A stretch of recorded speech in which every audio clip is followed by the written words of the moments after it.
শিমুলের কথায় আঘাত পেয়ে শতদ্রু শিমুলকেই অভিশাপ দিয়ে বসে। হ্যাঁ বন্ধুরা, কার কাছে কই মনের কথা সিরিয়ালে আজকের পর্বে তোমরা এরকমটাই দেখতে পাবে। পুরো গল্পটা জানতে হলে প্লিজ লাইক দিয়ে সঙ্গে থেকো। শিমুল বিপাশা দিদির বাড়িতে আসে, সেখানে তারা তাদের প্রোগ্রামের জন্য মিটিং করতে থাকে। সেখানেই শতদ্রু এসে হাজির হয়। শতদ্রুকে দেখে বিপাশা দি বলে, আসো শতদ্রু। কিন্তু শতদ্রু বলে, আমি শিমুলের সাথে কথা বলেই চলে যাব। এরপর শিমুল বলে, তোর সাথে আমার কোনো কথা নেই। শিমুল ওখান থেকে চলে যেতে যাবে, তখন শতদ্রু জানায় যে সে কিছু কথা আছে শিমুলকে এই লাস্ট বারের মতো বলেই চলে যাবে। শতদ্রু শিমুলের কাছে জানতে চায় যে আমি তোকে বলছি তুই আমার কাছে ফিরে আসবি কিনা। তুই যদি না আমার কাছে ফিরে আসিস তাহলে আমি অন্য জায়গায় বিয়ে করে নেব। কিন্তু শিমুল বলে, আমি তো তোকে বারবার বলেছি তোর মায়ের দেখা মেয়েকে তুই বিয়ে কর, বিয়ে করে তুই সুখে থাক, আমি এটাই চাই। তখন শতদ্রু বলে, তোকে এত করে আমি বুঝাচ্ছি, তুই কেন বুঝছিস না? আমি তো তোকে বলছি যে আমি তোকে বিয়ে করে আলাদা থাকবো, আমার মায়ের সাথে তোকে থাকতে হবে না। কিন্তু শিমুল বলে যে আমি জানি তুই তোর মাকে অনেক ভালোবাসিস, আর তোর মায়ের একমাত্র ছেলে তুই। তোর মায়ের কাছ থেকে আমি তোকে কিছুতেই আলাদা করতে পারবো না, তাই আমি এই বিয়েটাও করতে চাই না, তোর সাথে আমার কোনো সম্পর্ক নেই। শতদ্রু তখন বলে, ঠিক আছে, আমার মায়ের সাথে তুই যেহেতু আলাদা করতে চাস না, তাহলে আমার মায়ের সাথেই থাক।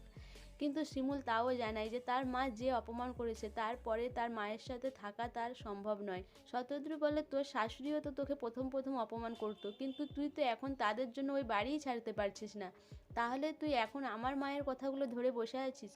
কিন্তু শিমুল জানায় যে সে তার ননদ আর শাশুড়িকে ছেড়ে কোনোদিনই যাবে না, তাদের দায়িত্ব নিয়েছে সে, আর তাদের যতদিন না কোনো ব্যবস্থা করে দিতে পারছে সে ততদিন ওই বাড়ি থেকে কোথাও যাবে না। শতদ্রু বলে, ঠিক আছে, তুই আমাকে ফিরিয়ে দিচ্ছিস তো, আমি দেখ সত্যি সত্যি আমার মায়ের দেখা মেয়েকেই বিয়ে করব, আর বিয়ে করে খুব সুখে থাকবো, তুই দেখবি আর জ্বলবি। আর তোর বড় তো তোকে ডিভোর্স দিয়ে দিয়েছে, সেও একটা মেয়েকে বিয়ে করে সুখে থাকবে। তোর বর আর তোর বয়ফ্রেন্ড দুজনেই যখন সুখে সংসার করবে তখন তুই বুঝতে পারবি তুই কি জিনিস হারিয়েছিস, আর আমার মতো ছেলেকে তুই হারাচ্ছিস। জীবনে কোনো দিন এরকম ছেলে আর পাবিনি, তুই জীবনে কোনো দিনও সুখী হতে পারবি না, আর তুই সারা জীবন লোকের সুখ দেখে কষ্ট পেতে থাকবি। এইসব শুনে শিমুল বলে, আমি জানি তুই এইসব কথাগুলো বলবি, তুই আমাকে অভিশাপ দিচ্ছিস। ভালো, তুই যদি চাস আমি কষ্ট পেলে তুই ভালো থাকবি, তাহলে আমি কষ্ট পেতে রাজি আছি। তখন সুচরিতা দি শিমুলকে বোঝায় যে শতদ্রু কত কষ্ট থেকে এ কথাগুলো বলছে, তুই বুঝতে পারছিস না। শিমুল বলে, আমি শতদ্রুকে ভালো করে চিনি, আমাকে চিনাতে আসো না, আমি তো খারাপ, আমার সঙ্গে তোমাদের মিশতে হবে না। এই সব কথা শিমুল বলতে থাকে।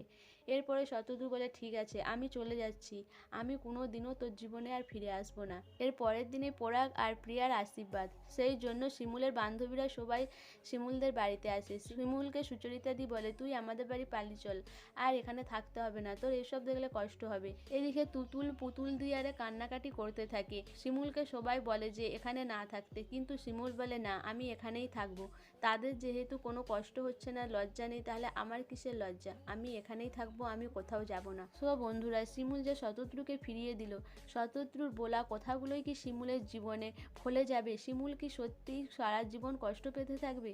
তার বয়ফ্রেন্ড বিয়ে করে নিচ্ছে, তার স্বামী বিয়ে করে নিচ্ছে, তাহলে তার জীবনে কি ঘটতে চলেছে?